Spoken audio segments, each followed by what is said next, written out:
Welcome back to everyone, rest of another edition of AEW Collision Out of 10. And yeah, it's a big show today. It's the first collision since Forbiddendoor, and obviously we got the fallout from MJF's heel turn on Dynamite, and also the semi-final of the Men's Own Heart Cup.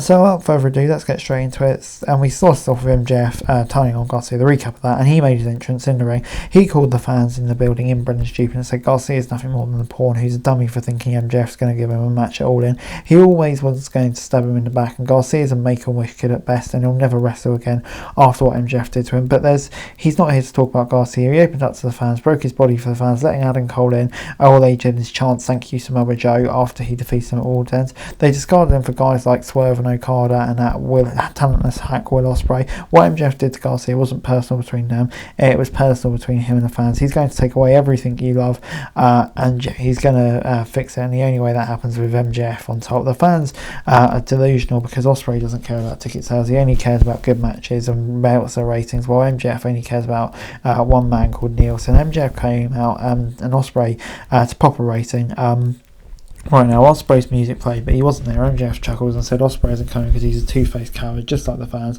This goes to again his catchphrase and shuts the fans down when they try to join in. Yeah, brilliant promo. Heel MJF is back at best, and we are so back. Yeah, can't wait to see this run.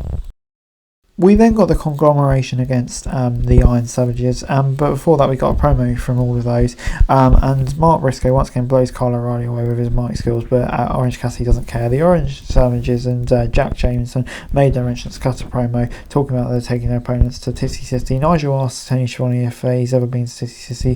Tony says not that one, which is quite funny. Before the Undisputed Kingdom joined the commentary team for the match, and Cassidy scored the win for the team with the Orange Punch. Taven and Bennett wanted to go to the ring to attack the Conglomeration, but they all disappeared and were disappointed in Kyle O'Reilly. I'll give this a 7 out of 10. I thought this was quite a fun match, to be honest. I really like what they're doing with that team, and the whole stuff just seems to be moving away with Roger and Sean and Kyle O'Reilly. So yeah, good stuff. Jack Perry then cut a promo backstage about the sacrifices he's made to become the TNT champ, and said he's also going to give someone the opportunity to also sacrifice everything in an attempt to beat him, otherwise he will sacrifice them. Yeah, didn't really expect that from a heel. Jack Perry doing open challenges, but yeah, we'll come on to it later on. Hangman Page cuts a promo backstage about White and said he's going to burn through the rest of the tournament and go to Wembley Stadium with right and wrong, swear with through, and even if he takes his last breath to do so. Yeah, this new promo, this new character is so intense between the two of these. Really enjoyed it, and very much looking forward to seeing what Hangman does going forward. Before we got Tony Storm defeating Trish Adora, another back and forth Storm match here really, that ended with a sudden Storm Zero out of nowhere. Mariah May celebrates with Tony afterwards by putting her face in Tony's bosom. Yeah, gets 6 out of 10 from me. I think we always knew the way it's going to go. I thought Trish Adora got a decent rub at it as well. So yeah, on the whole, it was pretty solid, and yeah, I'd say it gets a 6 out of 10 from me. Before there's a promo hyping up Widow Nightingale versus Mariah May in the final match of the Women's Owen Hart Tournament, and Christian Cage cut a promo on Jay White and the Bang Bang Gang, asserting that the Patriarchy will win the Trios title, and White has been a major disappointment in AEW. Kit Sabian interrupts them to admit that his father died. Christian called him a loser just like his father, and then orders Kill Switch to destroy him, which he subsequently did. Yeah, bit weird at the end, but you know, Christian Cage playing out to his heel character, I don't mind it, to be honest. It's a bit of fun. Yeah, good stuff.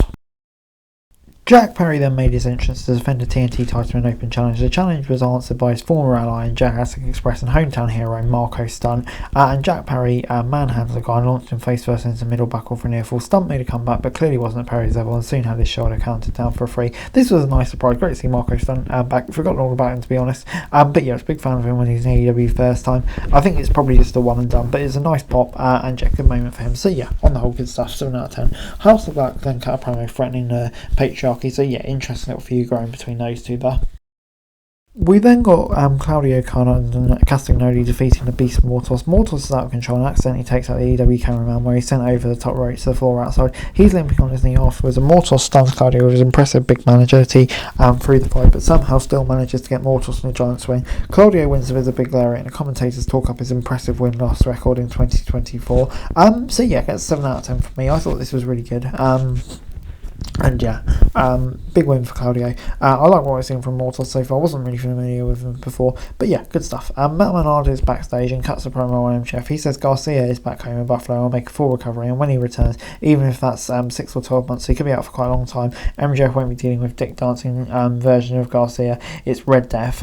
So yeah, it's going to be an interesting feud. Be interested to see when he does come back. Before Deeb cut a promo backstage on Riho saying it's good to see her back in AEW. She calls back to a match they had a few years ago and said Riho wants to run it back. That's fine with her. Deeb is now the best women's wrestler in AEW, so it'll be interesting to see how Rio measures up.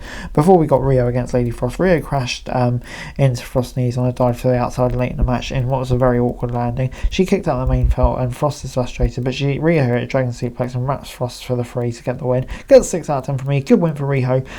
Yeah, I think we all knew it was going to go, but I'm more intrigued by the prospects of that feud with Deeb, to be honest. Before we got Shane Taylor promotion arguing with Top Flight and Action and Jesse backstage, hyping up a match for next week, and there's a repost Samoa Joe's promo on Chris Jericho regarding their match next week. Before we got Hangman Page against Jay White in the final of the Owen, and yeah, in the semi-final, EVP's Matt and Nick Jackson rejected the guns at ringside and Juice Robinson ejected from the ringside area as the match began. Page was busted open late in the fight with White rubbing his man's blood on his body. The finish saw Jeff Jarrett and Christian Cage get involved with Christian, ultimately making a difference by spearing White. Page followed up with a backshot lariat to get the win.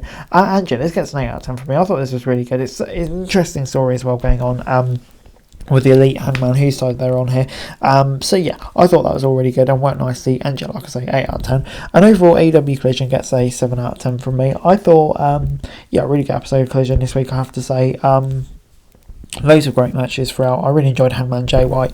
Not surprised seeing Marco Stunt back, and just some interesting little prospects and seeds being planted for the future, likes of Riho versus Serena Deeb, which definitely looks intriguing. Hey guys, that's it for this video. Thanks very much for watching. Remember to like, share, subscribe, follow us on our socials, link in the description below for daily wrestling news, meme and content. Subscribe to our other channels on screen right now, that'd be greatly appreciated. Thanks very much for watching. Peace out.